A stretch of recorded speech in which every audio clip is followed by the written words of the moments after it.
തേയ്മാനം കൊണ്ട് മുട്ടുവേദന അനുഭവിക്കുന്നവർക്ക് പലതരത്തിലുള്ള ചികിത്സകൾ ലഭ്യമാണ്. ഏർലി സ്റ്റേജുകളിൽ നമുക്ക് ടാബ്ലറ്റ്സ് കഴിക്കാം, ഇഞ്ചെക്ഷൻസ് എടുക്കാം, പലതരത്തിലുള്ള ലേപനങ്ങൾ പുരട്ടാം, ഫിസിയോതെറാപ്പി ചെയ്യാം, അങ്ങനെ പല മാർഗ്ഗങ്ങളുണ്ട്.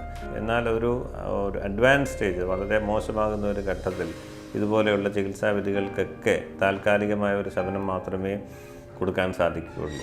അങ്ങനെയുള്ള സമയത്താണ് നമ്മൾ ഓപ്പറേഷൻ വിധിക്കുന്നത്. ഓപ്പറേഷനുകളിൽ തന്നെ പലതരത്തിലുള്ള ഓപ്പറേഷനുകളുണ്ടെങ്കിലും മുട്ട് മാറ്റിവെക്കൽ ശസ്ത്രക്രിയയാണ് ഇതിലേറ്റവും എഫക്റ്റീവായിട്ടുള്ളതും ഏറ്റവും നന്നായിട്ടുള്ളതും. എൻ്റെ ഇടതുകാല് 3 കൊല്ലം മുമ്പ് ഓപ്പറേറ്റ് ചെയ്തതാണ് മുട്ട്. അപ്പോൾ വലതുകാലിന് ഭയങ്കര വേദനയും വളവും വന്നു. മുരുകൻ ഡോക്ടറെ കണ്ടപ്പോൾ അദ്ദേഹം സാറ് പറഞ്ഞു അത് ഓപ്പറേറ്റ് ചെയ്യുകയാണ് ഏറ്റവും നല്ലത്.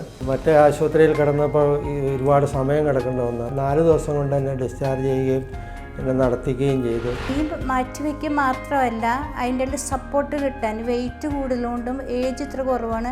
നീരൊക്കെ ഒരു സ്റ്റമ്മ് വെച്ചിട്ടുണ്ട്. സർജറിക്ക് മുന്നേ വേച്ച് പോവായിരുന്നു ഒരു സൈഡിൽ നിന്ന് മറ്റേ സൈഡിലേക്ക്. ഇത് വെച്ചേ പിന്നെ സ്ട്രോങ് ആയിട്ട് ഇല്ലേക്ക് നിൽക്കുന്നുണ്ട്. കഴിഞ്ഞ ഒരു 25 വർഷമായിട്ട് ഞാൻ മുട്ടുവേദന അനുഭവിച്ചു പോകുന്ന ഒരാളായിരുന്നു.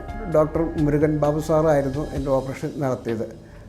നല്ല ചികിത്സയും കാര്യങ്ങളുമായിരുന്നു, നല്ല പെരുമാറ്റവും എല്ലാ കാര്യങ്ങളും എനിക്ക് പറഞ്ഞ് മനസ്സിലാക്കി തരികയും എല്ലാം ചെയ്തു.